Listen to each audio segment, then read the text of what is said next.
Class 10 biology. আজকে আমাদের বিশেষ আর্টিকেল অ্যানিম্যাল নিউট্রিশন অর্থাৎ প্রাণীর পুষ্টি।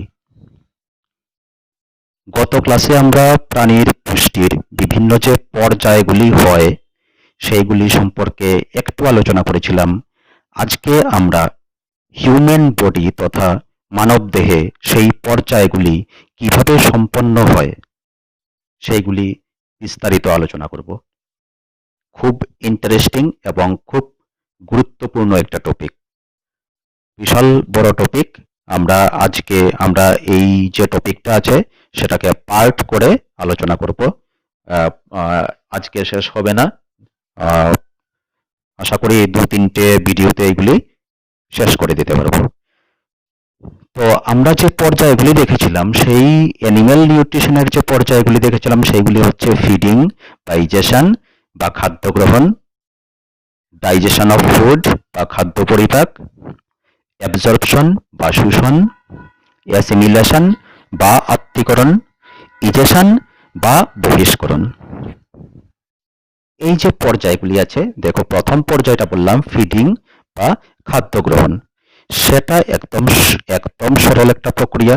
মানে এখানে কি হয়, আমরা যে খাবারটা গ্রহণ করি, আমরা বিভিন্নভাবে কিন্তু সেই খাদ্যটা আমরা কিন্তু গ্রহণ করি।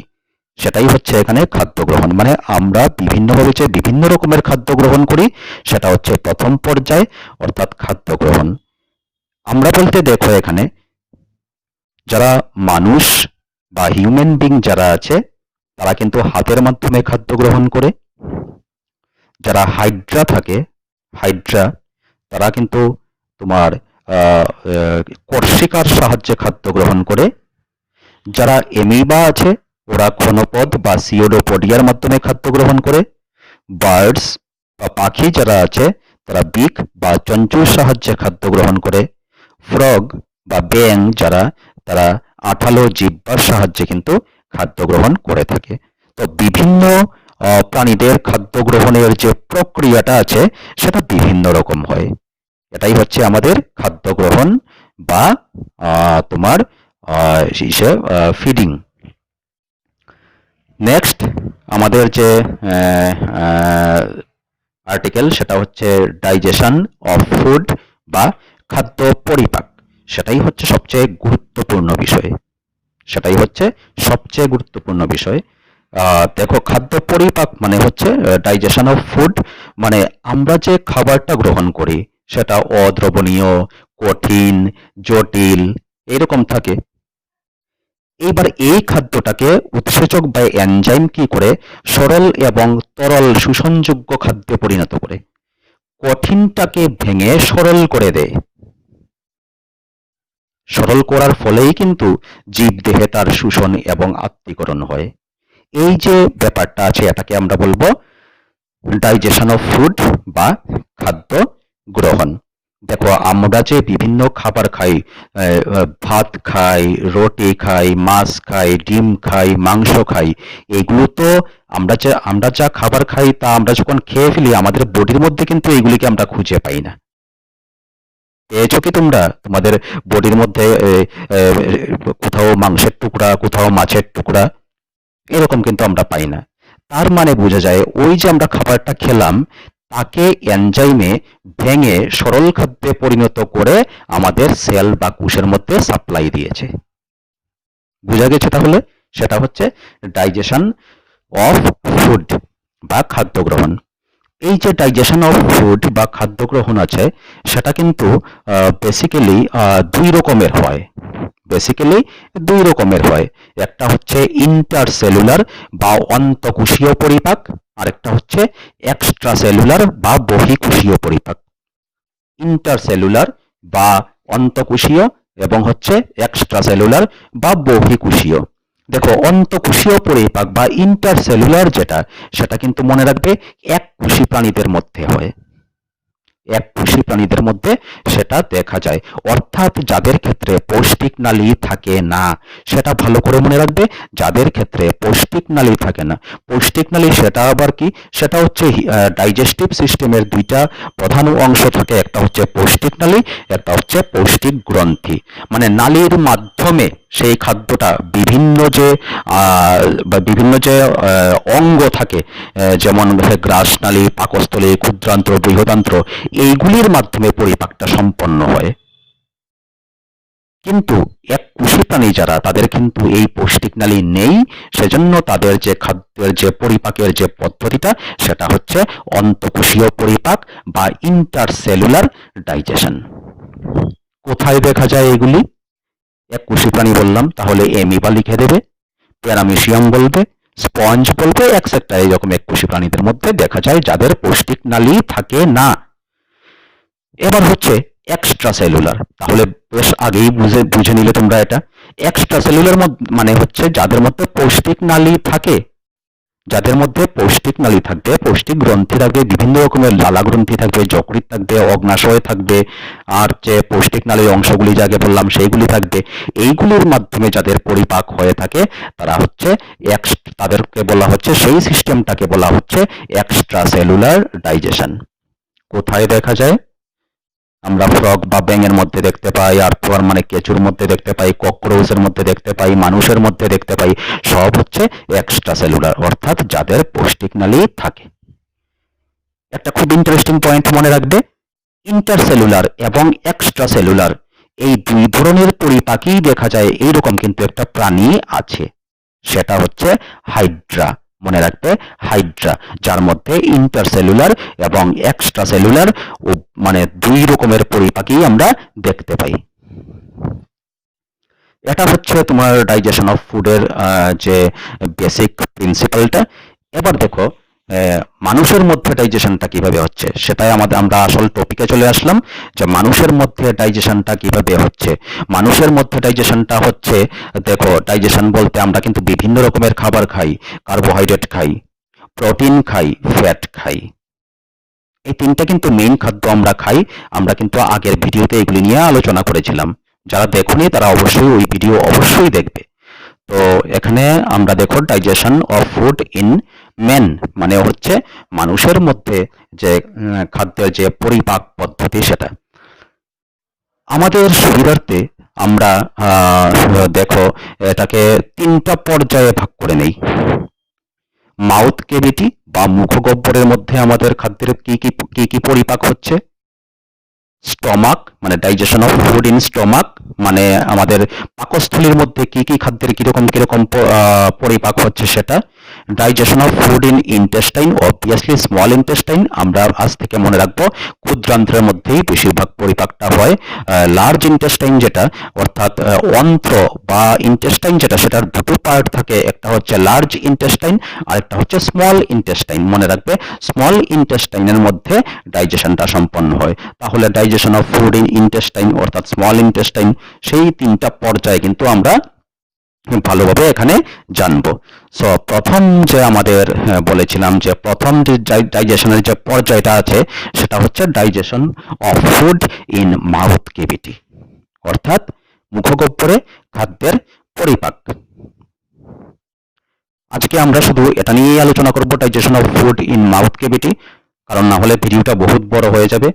পরবর্তী ভিডিওগুলিতে আমি stomach, digestion of food in stomach সেটা নিয়ে আলোচনা করব, তারপর digestion of food in intestine সেটা নিয়ে আলোচনা করব।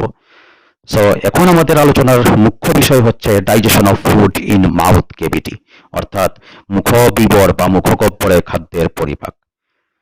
দেখো, আমি একটা কথা এখানে প্রথমেই বলতে চাই, আমাদের যে মুখগহ্বর থাকে তার মধ্যে স্যালাইভারি গ্ল্যান্ড থাকে, অর্থাৎ লালা গ্রন্থি থাকে। আমাদের মুখবিবরে লালা গ্রন্থি থাকে। কয়টা থাকে? মনে রাখবে, 3 পেয়ার মানে 3 জোড়া থাকে। কি তাদের নাম? 1 নাম্বার প্যারোটিড গ্রন্থি। প্যারোটিড গ্রন্থি মনে রাখবে, এই যে দুইটা গ্রন্থি অর্থাৎ 1 জোড়া মানে দুটো, এই যে দুটো গ্রন্থি সেগুলি আমাদের দুপাশের কর্ণমূলে অবস্থিত। কর্ণমূলে অবস্থিত। তারপর হচ্ছে দ্বিতীয় গ্রন্থি সাবমেন্ডিবুলার গ্রন্থি।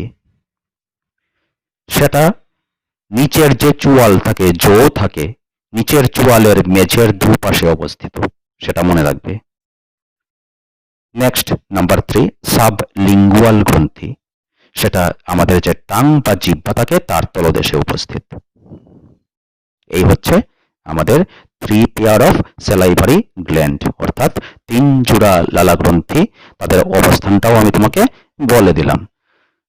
এইবার দেখো আমাদের যে মুখবিবর আছে সেটার মধ্যে কিন্তু আমি যে প্রথমেই বলেছিলাম আমরা 3 রকমের খাবার খাই, মেইনলি কার্বোহাইড্রেট, প্রোটিন এবং ফ্যাট। মনে রাখবে মুখবিবরে কিন্তু শুধুমাত্র কার্বোহাইড্রেট বা শর্করা জাতীয় খাদ্যের পরিপাক হয়, তাও কিন্তু বহুত কম পরিমাণ হয়, সম্পূর্ণ পরিপাক হয় না। তাহলে কিসের পরিপাক হয়? কার্বোহাইড্রেট বা শর্করা জাতীয় খাদ্যের। সেগুলি আমরা পরবর্তী সময়ে বিভিন্ন যে পর্যায়ে আছে তার মধ্যেও দেখবো কার্বোহাইড্রেটের পরিপাক হচ্ছে, কিন্তু এখানে শুরু হচ্ছে অল্প করে, শুরু হচ্ছে কোথায়? মুখবিবরে। দেখো আমরা যখন যে কোনো কার্বোহাইড্রেট বা শর্করা জাতীয় খাদ্য মুখে নিয়ে চর্বণ করি, অর্থাৎ চিবাই, তখন কিন্তু আমাদের যে মুখের মধ্যে, দেখো আমি যে কোনো খাবার নিয়ে চিবুতে শুরু করলাম, তখন দেখবে কোথা থেকে জানি আমার মুখের মধ্যে জল চলে আসে, জলের সাথে ওই খাদ্যটা মিশ্রিত হয়ে যায়। সেই জলটা আসে লালা গ্রন্থি বা স্যালাইভা, সেই স্যালাইভারি গ্ল্যান্ড থেকে। স্যালাইভারি গ্ল্যান্ড থেকে যেই রসটা নিঃসৃত হয়ে তাকে স্যালাইভা বলে, লালা রস বলে। লালা গ্রন্থি থেকে নিঃসৃত রসকে লালা রস বলে, অর্থাৎ স্যালাইভারি গ্ল্যান্ড থেকে নিঃসৃত যে সেপ, যে রস, তাকে বলে স্যালাইভা। খাদ্যের সাথে ওই যে লালারস এসে মিশ্রিত হয়, তারপর খাদ্যটা দেখো একটা জলীয় ভাব হয়ে যায়, একটা মোল্ড হয়ে যায়, একটা মন্ডের মতো হয়ে যায়। এটা আমরা সবাই খাবার সময় লক্ষ্য করলেই দেখতে পাবো। তো ওই যে স্যালাইভারি গ্ল্যান্ড থাকে, তার থেকে যে স্যালাইভা বা লালারস নিঃসৃত হয়, সেই লালারসের মধ্যে কিন্তু মনে রাখবে যে অ্যামাইলোলাইটিক এনজাইম। আমি আগে এনজাইমের আর্টিকেলে অ্যামাইলোলাইটিক এনজাইম কি বলেছিলাম, তোমরা যদি কেউ মিস করো অবশ্যই কিন্তু এনজাইমের আর্টিকেলটা যেই ভিডিওতে দেওয়া আছে সেটা অবশ্যই দেখবে। তো এখানে এনজাইমের মধ্যে কোন এনজাইমটা এখান থেকে বেরিয়ে আসছে স্যালাইভারি গ্ল্যান্ড থেকে?